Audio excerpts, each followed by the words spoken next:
It's up to you now to be the master of the shop. I'm counting on you. Yeah, I'll do my best. Once things settle down, I'll come visit Grandpa too. I'm Daisuke Miki. I'm 27 years old, and I run a Western-style restaurant that's been in my family since my grandfather's time. This shop was passed down from my grandfather to my father, and now it's my turn to take over from my father. My grandfather, who lives in the countryside, is getting older, so my father decided to live with him. The shop used to be quite popular during my grandfather's time, but now it's sustained by regulars and university students from nearby. My father used to work in the field, and most of our regular customers are also workers from the field. Since I was a child, I've called them uncle, and when it was decided I would take over the shop, they cheered me on. I'll manage somehow, so please feel free to come by for a meal anytime. As the owner of the shop that my father and grandfather protected, I headed to work with renewed determination.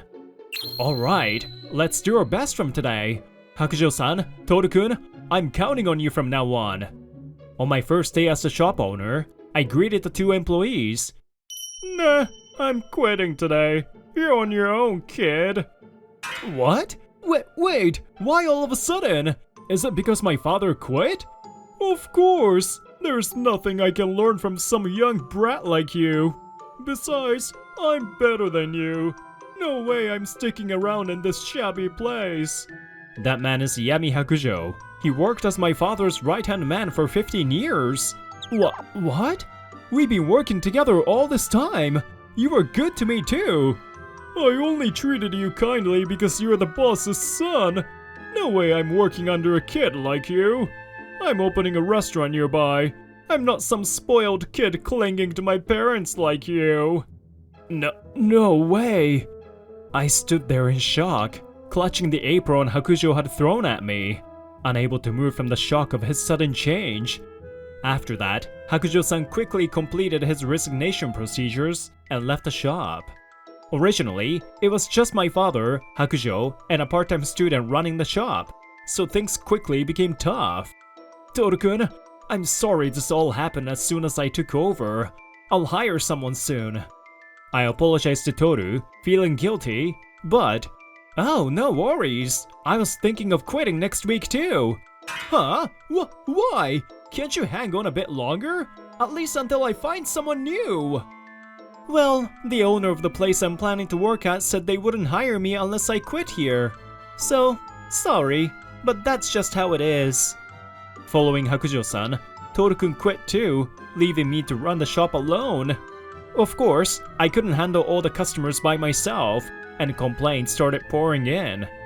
Despite putting up help-wanted flyers, I ended up working alone for months. Meanwhile, a stylish and affordable restaurant opened nearby. That's Hakujo-san and Toru-kun? So Hakujo-san was the one who told him to quit? Did they really have to open so close by? Seeing Hakujo-san and Toru-kun working at the new restaurant left me in despair again. Hakujo-san's new restaurant thrived, offering dishes made with high-quality ingredients at reasonable prices. The university students and younger customers all flocked to his restaurant. My shop, on the other hand, saw fewer and fewer customers until it was almost deserted. Another month in the red. At this rate, I'll have to close the shop. I want to talk to my dad, but I don't want to worry him. Besides, he trusted me with the shop. I sat in the empty restaurant, holding my head in my hands. My regulars used to come to talk with my father, and maybe they are finding me less satisfying as the new owner. In my father's time, workers would passionately talk about their work over drinks, sometimes getting into heated arguments. Please calm down, uncles! My father would always settle things, but I don't have that kind of skill. As a result, some regulars got into physical fights and, feeling awkward, stopped coming to the shop altogether. What should I do? I need to think. Oh, think! After that, I tried handing out flyers after hours and creating discount menus, but nothing worked. In the end, I started taking on part-time jobs to cover rent and expenses. Even the regulars who kept coming expressed concern about how hard I was pushing myself. I'm fine. I'm still young, so I can handle a little extra work. I didn't want to worry my father, so I tried to solve the problem on my own. Then, a month later, as I sighed over the worsening situation, something happened. Excuse me, I saw the flyer outside and I'd like to apply for a part-time job. With a loud bang, the door opened, and a woman's voice echoed through the shop. You are... I stood up in shock when I saw the woman. Could it be Sakurako Hanabusa? The famous hostess and businesswoman.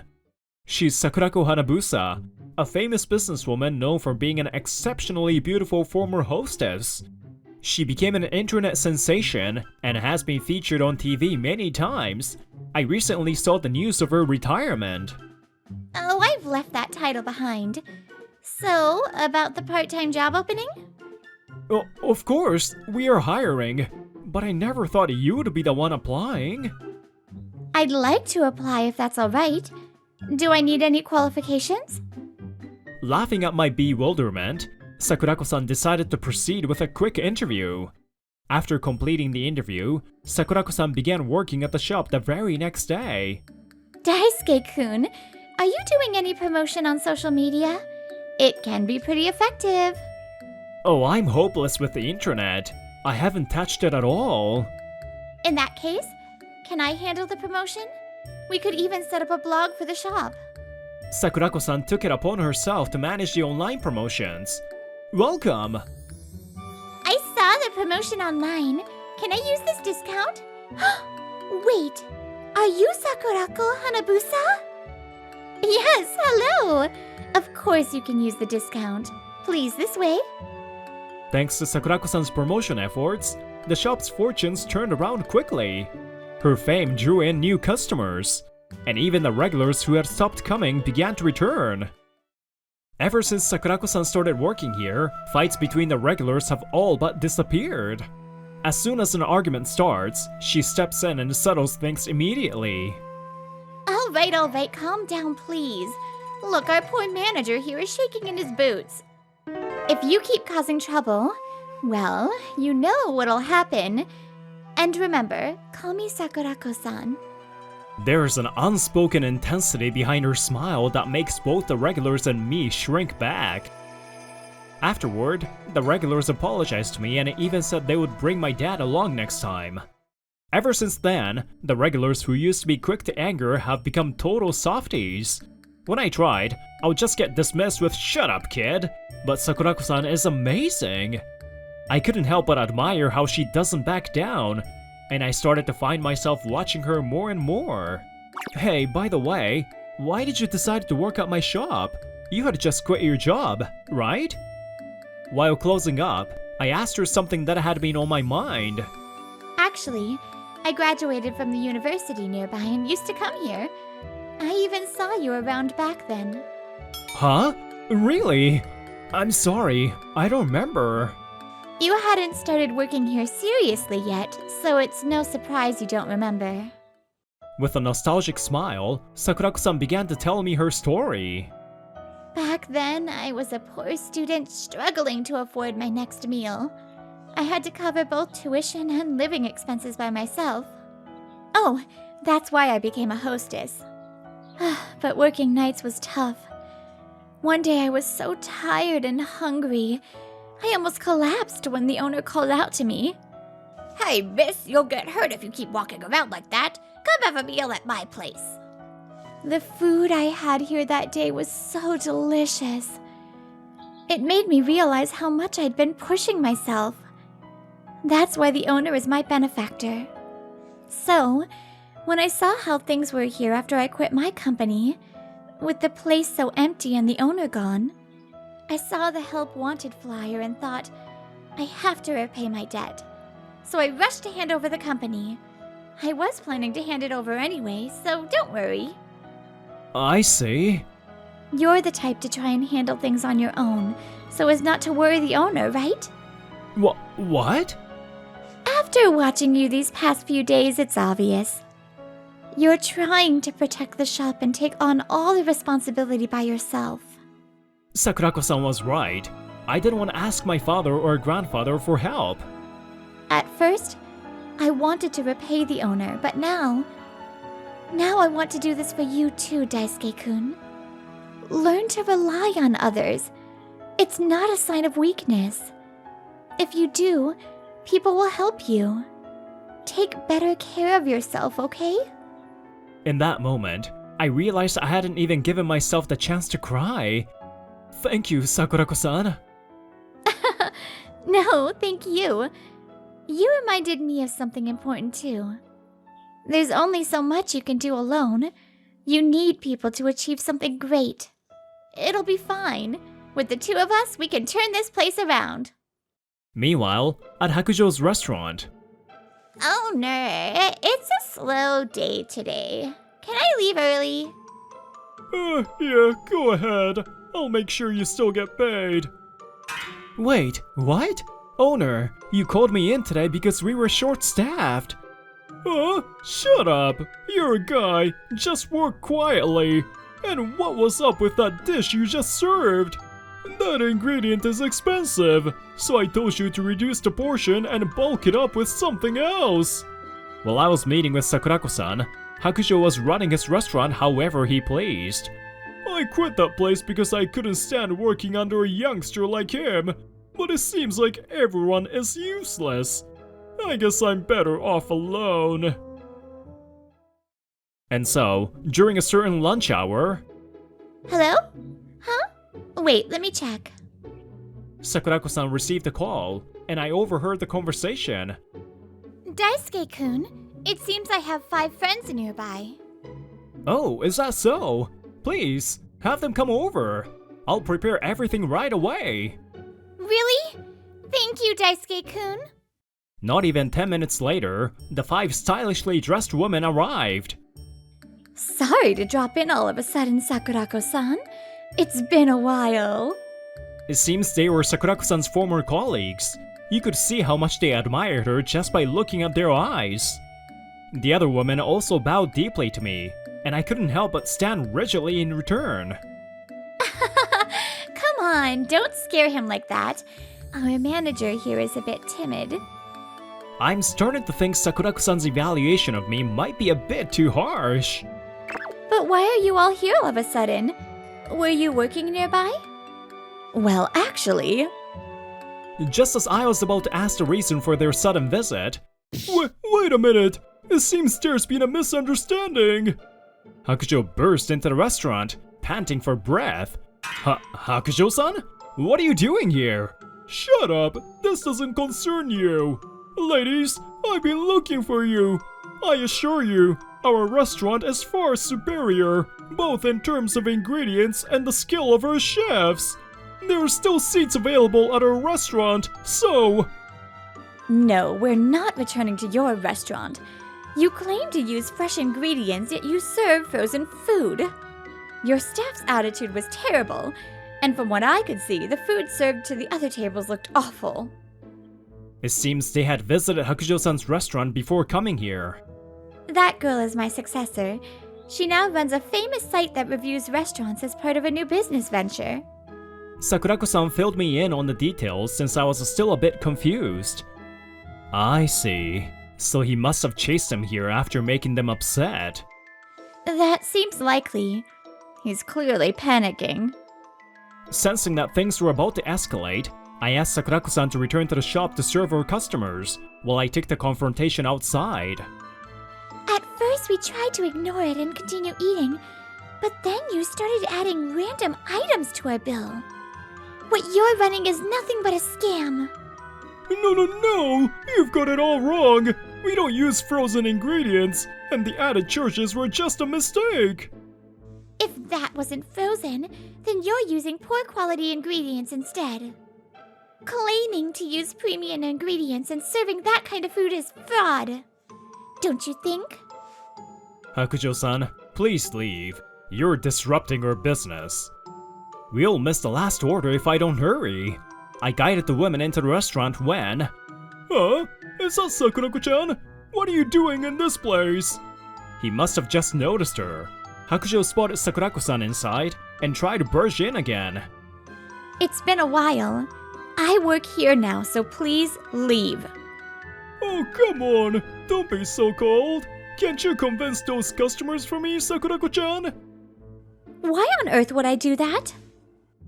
Back when Sakurako was still a student, Hakujo had also been working at a restaurant, so they knew each other. Even though you've aged a bit, you still look charming. Why not work with me instead? Why would I work at your restaurant after you said such things? You used to pester me constantly about going out to dinner back when I was a student too. I despise people like you, who treat women differently just because they're young or attractive. Sakurako glared at Hakujo with complete disdain, and he flew into a rage, his face flushed red. I was doing you a favor by hitting on you, and now you're acting all high and mighty? You should be grateful someone even bothers with an old hag like you. That's enough. You need to stop. Who do you think you are? You used to stand quietly in the corner when your father was around. Now you're just trying to show off in front of a woman? That's not it. I would have done the same if Sakurako-san were a man. I have no intention of bringing up the fact that you suddenly quit a restaurant. But if you plan to harm my shop, or Sakurako-san, I won't stand idly by. Well said, Daisuke. A familiar voice that I hadn't heard in a while startled me. There stood my father and the regulars. Master? Long time no see, Yami. How have you been? The boys invited me, so I thought I would drop by. Hakujo must have been caught off guard, never expecting my father to show up. He lowered his gaze awkwardly. I heard everything from the guys. So you've opened your own shop nearby, huh, Yami? Shut up! Shut up! Shut up! Damn it! You're all mocking me! That annoying student worker too! He was useless and then bailed on me! You must mean Toru. I bet he couldn't handle your way of doing things, Hakujo-san. I tolerated it because I respected the master. I thought I'll take over the restaurant one day. But instead, you handed the shop to this kid! It's true you've been a chef longer than him. At one point, I even considered making you my successor. You're not a bad cook either. But it's no use. There's no way I could ever let you take over the shop. What's that supposed to mean? You just wanted to pass it on to your precious son, right? Typical second-generation nepotism. Makes me sick. As long as you think like that, you'll never make it. The proof is in your own restaurant, isn't it? My biggest mistake was thinking you would still have a chance to change. I shouldn't have let you stay. I'm sorry for all the trouble I caused you, Daisuke. Yami, here's your last lesson. Figure out why you couldn't inherit the shop. Until then, don't set foot in this place again. Huh? Why would I bother? I'll never come back, not even if you beg me. With a contemptuous look at my father, Hakujo turned his back and walked away. He never returned to his shop again. After that, Hakujo Yami's restaurant didn't last a year. He was abandoned by his staff, complaints piled up, and it all fell apart. Even after all you did for me as a student, I betrayed you. I'm sorry, Daisuke-san. Toru, the student worker, came to apologize later. After that, it was Toru who exposed the food fraud happening at Hakujo's restaurant. To cut costs, they claimed to serve fresh premium ingredients, but were using frozen ones. The final blow came when they were shut down for a food poisoning incident due to poor hygiene. Customers filed lawsuits for damages. Damn it! I'll never come back to this town again! All that remained for him was a lonely life, burdened by debts and lawsuits. At some point, Hakujo remembered that last lesson, but it would be a long time before he ever acted on it. And as for me, after all that... Daisuke-kun, thank you for standing up for me earlier. That was really cool. No, really, I should be thanking you. I couldn't have gotten through the tough times without you. Thank you, Sakurako-san. I thought I had to help you, but you've really grown into a fine man, Daisuke-kun. Oh, to be young again. Even though Sakurako-chan has become a brilliant businesswoman, she's still so young. That evening, the restaurant was booked for a private event by my father and the regulars. Sakurako's former colleagues also joined us. The regulars were beaming, happy to have my father back, sharing drinks and laughter. Looks like grandkids might be on the way soon, huh, Daisuke? Dad! Dad laughs happily, surrounded by familiar regulars, and seeing this nostalgic scene fills me with emotion. Thank you for protecting the shop, Dad, Sakurako-chan. Afterward, I officially asked Sakurako-san to be my girlfriend. I couldn't keep her waiting any longer. Well, that's just an excuse. I wanted to spend my life with her. Sakurako and I stand close, radiating happiness. 6 months later, we got married, and now we're running the shop together. I'm confident that with Sakurako, we can build a wonderful family. Yes, I feel the same, Daisuke-kun. You know, Daisuke-kun, no matter where we are, the most important thing is... She smiles at me, the one who extended a helping hand when I needed it the most. I nod back. There's a limit to what you can do alone. Someday, I hope I can be the kind of man who reaches out to help someone else too. Hello, Brittany here, back with another wonderful episode. I really liked this one. It felt all warm and bubbly, and I loved the idea of not taking on things by yourself. Anyways, if you love our channel like I do, please like, subscribe, and give me your comments. I'd love to hear them. Alright, see you next time. Bye!